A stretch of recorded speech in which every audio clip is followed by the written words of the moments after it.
Hello friends, Vishnu Shalini latest review. Satyabhama ശാലിനിയോട് ചോദിക്കുക, എടി നീ എന്തപാടി എൻ്റെ മോനെ ചെയ്തത്? നീ ഇനി ആരെയൊക്കെയാടി ഞങ്ങളുടെ കുടുംബത്തിൽ ഹോസ്പിറ്റലിൽ കയറ്റാൻ പോകുന്നത്? എടി പറയടി. ഇത് കേട്ടോണ്ട് ശ്യാമ പറയുക, സത്യാമ്മേ കുഞ്ഞേച്ചിക്ക് പറയാനുള്ള ഒന്ന് കേക്ക്, എന്നിട്ട് ബാക്കി സംസാരിച്ചാൽ പോരെ? രോഹിത് ശാലിനിയോട് ചോദിക്കുക, ശാലിനി എന്താണ് വിഷ്ണു ബ്രോയ്ക്ക് പറ്റിയത്? രോഹിത്തെ, ഞങ്ങൾ ഈ നാട്ടിൽ നിന്ന് തന്നെ പോവുമായിരുന്നു. എങ്ങനെയോ വിവരങ്ങൾ അറിഞ്ഞ് വിഷ്ണുവേട്ടൻ അവിടെ എത്തി. ഞങ്ങളെ തെരഞ്ഞു വരുന്നതിനിടയിൽ എങ്ങനെയോ കാല് സ്റ്റെപ്പിൽ തട്ടി താഴെ വീഴുകയായിരുന്നു. തല എവിടെയൊക്കെ ഇടിച്ചിട്ടുണ്ട്. ഇവിടെ കൊണ്ടുവരുമ്പോൾ എൻ്റെ വിഷ്ണുവേട്ടന് ബോധമില്ലായിരുന്നു. സത്യഭാമ ഉടനെ, അയ്യോ എൻ്റെ മോൻ വിഷ്ണു, എൻ്റെ മോൻ എന്നിങ്ങനെ പറയുമ്പോൾ ഐസിയുവിൽ നിന്ന് ഡോക്ടർ ഇറങ്ങി വരുമായിരുന്നു. ഡോക്ടറെ, എൻ്റെ മോൻ വിഷ്ണു ക്രിട്ടിക്കൽ സ്റ്റേജ് തരണം ചെയ്ത് കഴിഞ്ഞു. ഇന്നുകൂടി ഒബ്സർവേഷനിൽ കിടക്കട്ടെ, എന്നിട്ട് നാളെ ഡിസ്ചാർജ് ചെയ്യാം. ഞാൻ തരുന്ന മെഡിസിൻ കൊടുത്താൽ മതി, മറ്റു കുഴപ്പങ്ങളൊന്നുമില്ല എന്നും പറഞ്ഞ് ഡോക്ടർ പോവുകയാണ്. സത്യഭാമ ഐസിയുവിൻ്റെ ഗ്ലാസ്സിൽ കൂടെ വിഷ്ണുവിനെ ഇങ്ങനെ നോക്കുവാണ്. വിഷ്ണു ഇങ്ങനെ ഇപ്പോഴും ബോധം തെളിയാതെ കിടക്കുവാണ്. ശാലിനി സത്യാമ്മയോട് പറയുക, സത്യാമ്മയുടെ കൺവെട്ടത്ത് വരാതിരിക്കാൻ വേണ്ടിയാണ് ഞങ്ങൾ ഈ നാട് ഉപേക്ഷിച്ച് പോയത്. പപ്പിമോള് ഞങ്ങളെ കാണാതെ ആഹാരവും മരുന്നും ഒന്നും കഴിക്കുന്നില്ലെന്ന് അറിഞ്ഞപ്പോൾ പിന്നെ ഞങ്ങളെ വിളിക്കാൻ വിഷ്ണുവേട്ടൻ വന്നപ്പോഴും വിഷ്ണുവേട്ടൻ ഇങ്ങനെ ഒരു അപകടം ഉണ്ടായപ്പോൾ അതുകൊണ്ടാണ് ഞങ്ങൾക്ക് തിരിച്ചു വരേണ്ടി വന്നത്. ശ്യാമ ഉടനെ ശാലിനിയോട് പറയുക, കുഞ്ഞേച്ചി ഇനി ഒരിടത്തും പോകണ്ട, ഞങ്ങൾക്ക് ഞങ്ങളുടെ കുഞ്ഞേച്ചിയെ വേണം എന്നിങ്ങനെ ശ്യാമ പറയുമ്പോൾ ശാരദാമ്മ അങ്ങോട്ട് വന്നിട്ട് പറയുന്നു, ശാലിനി പപ്പിമോള് നിന്നെ തിരക്കുന്നു. അമ്മേ, വിഷ്ണുവേട്ടൻ ഇപ്പോൾ കുഴപ്പമൊന്നുമില്ല, എന്നാൽ ഇനി താമസിക്കേണ്ട, നമുക്ക് ഉടനെ തന്നെ ഇറങ്ങാം. അല്ല സത്യ പപ്പിമോളുടെ അടുത്തിരിക്കുക, ഇനി ഇവിടുന്ന് വിളിച്ചോണ്ട് പോകാമെന്ന് വിചാരിച്ചാൽ കരച്ചിലായിരിക്കും. കുറച്ച് കരയട്ടമ്മേ, കരഞ്ഞാലും കുഴപ്പമില്ല, എന്നാലും നമുക്ക് പോയേ പറ്റൂ. സത്യഭാമ ഉടനെ പറയുക, വിഷ്ണുവിന് അപകടം പറ്റിയ കാര്യമൊന്നും പപ്പിമോൾ അറിയരുത്, അത് അവളെ കൂടുതൽ സങ്കടപ്പെടുത്തും.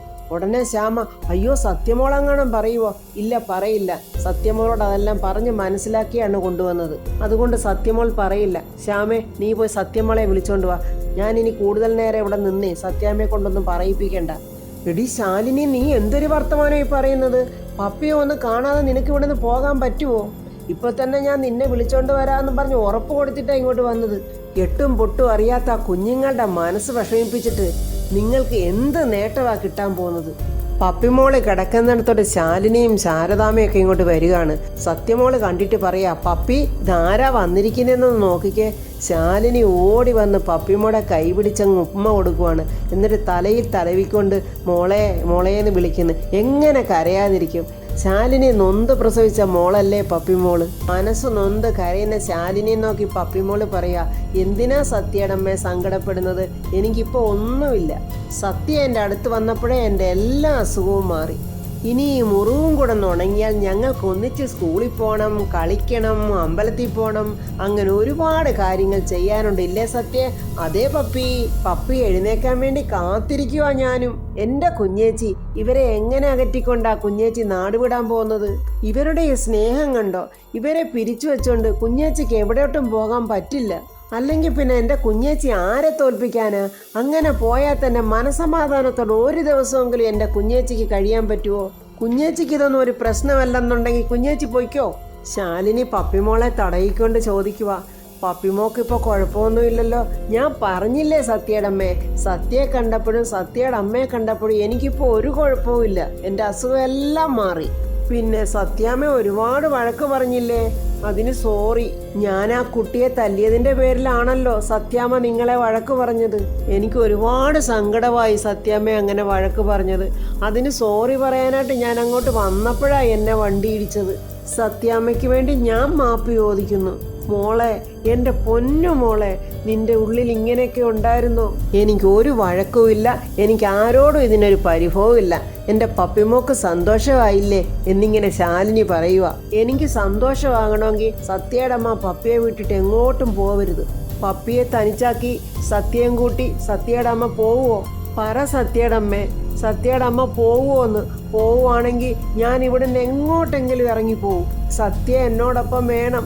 ഞങ്ങളെ അകറ്റാനാണെങ്കിൽ എന്തിനായിരുന്നു ഞങ്ങളെ രണ്ടുപേരെ ഒരു സ്കൂളിൽ കൊണ്ട് ചേർത്തത്? പപ്പിമോള് പെട്ടെന്ന് കൈ നീട്ടിയിട്ട് പറയുവാണ്, എനിക്കിപ്പോൾ സത്യം ചെയ്തു തരണം. സത്യയുടെ അമ്മ എന്നെ വിട്ടിട്ട് ഇവിടുന്ന് പോവില്ലെന്ന്. ഈ കുഞ്ഞുങ്ങളെ തങ്ങളിൽ അകറ്റിയിട്ട് നമ്മൾ എവിടെ പോകാനാ മോളെ എന്ന് ശാരദാമ്മ ചോദിക്കുക. ഇത് ജീവിതമാണ് മോളെ, പ്രശ്നങ്ങൾ ഉണ്ടാവും. പ്രശ്നങ്ങളെ എല്ലാം മറികടന്നാലേ ജീവിതമാകൂ. അല്ലാതെ അതിൽ നിന്നൊക്കെ ഒളിച്ചോടാൻ തുടങ്ങിയ പിന്നെ ഒളിച്ചോടാനേ നേരം കാണത്തുള്ളു. സത്യം ചെയ്യ് സത്യടമ്മേ, എൻ്റെ കൈ പിടിച്ച് സത്യം ചെയ്, ഒരിടത്തേക്കും പോവില്ലെന്ന് സത്യം ചെയ്. എന്ത് ചെയ്യണമെന്നറിയാതെ ശാലിനി ഇങ്ങനെ പകച്ചു നിന്ന് വിഷമിക്കുവാണ്. ഉടനെ പപ്പിമോള് പറയുക, എന്നെക്കൊണ്ടൊരിക്കൽ സത്യം ചെയ്യിപ്പിച്ചതല്ലേ. അന്ന് ശാലിനി പപ്പിമോളെ കൊണ്ട് സത്യം ചെയ്യിച്ചത് ഓർക്കുവാണ്. ചേച്ചിയമ്മയെ വിഷമിപ്പിക്കാതെ എൻ്റെ പപ്പിമോൾ എനിക്ക് സത്യം ചെയ്തു തരണം. ചേച്ചിയമ്മ പറയാതെ സത്യോട് ഈ വിവരം പറയില്ലെന്ന്. എൻ്റെ പൊന്നുമോളല്ലേ സത്യം ചെയ്തു തരാമെന്ന് പറഞ്ഞ് പപ്പിമോള് ശാലിനിയുടെ കയ്യിൽ പിടിച്ച് സത്യം ചെയ്യുന്നുണ്ട്. അതിങ്ങനെ ഓർക്കുവാണ് ശാലിനി.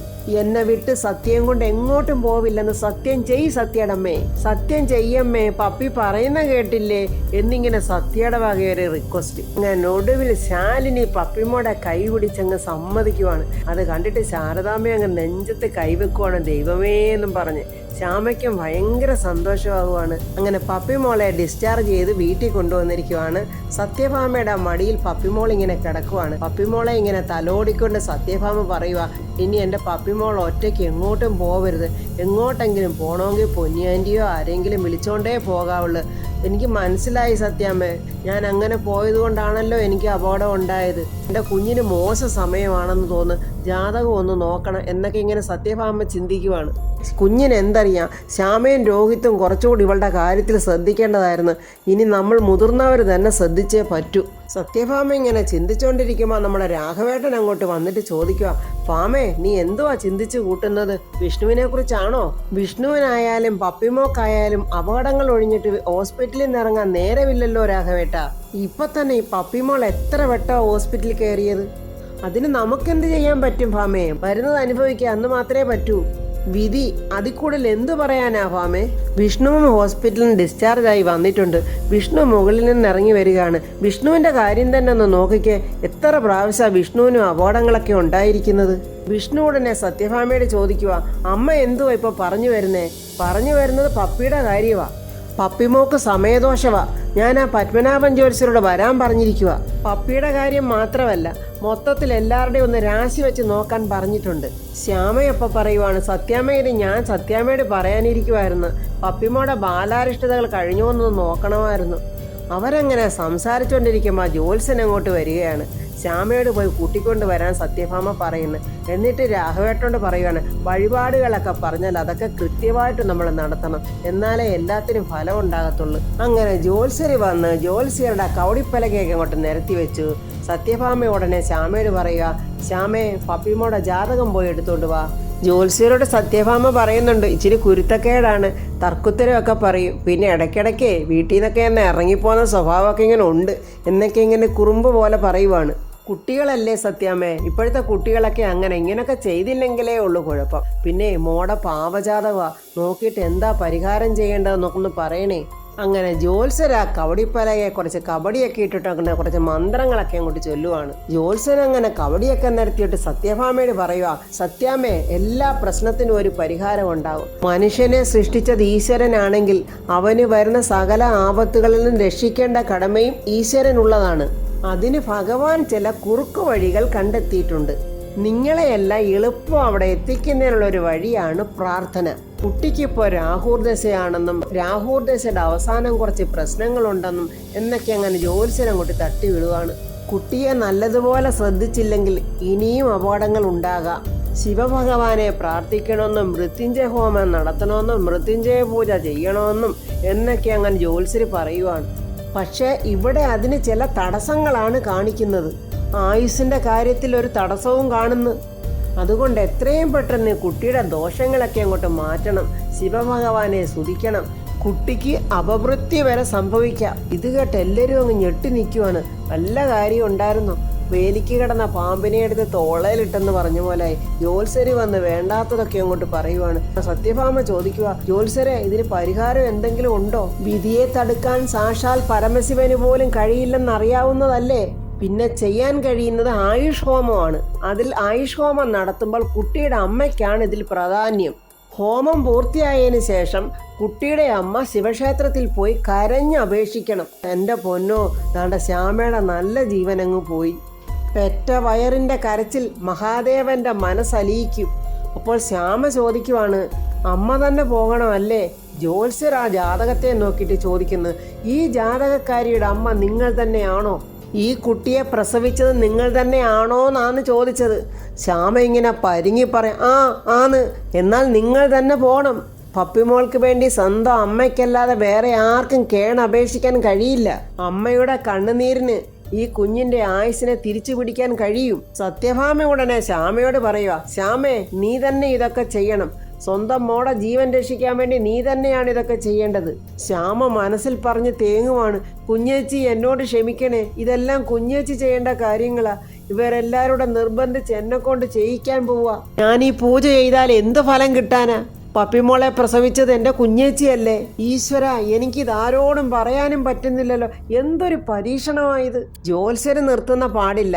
പിന്നെയും പറയുവാണ്, ഹോമത്തിന് മുൻപ് എന്നെ വിളിക്കണം. ക്ഷേത്രത്തിൽ ചെയ്യാനുള്ള പൂജയുടെ ഒരു ചാർട്ട് ഞാൻ എഴുതിത്തരാം. ഹോമം ഉടനെ നടത്തണം. നിങ്ങളുടെയൊക്കെ പ്രാർത്ഥന ശിവഭഗവാൻ കേൾക്കാതിരിക്കില്ല.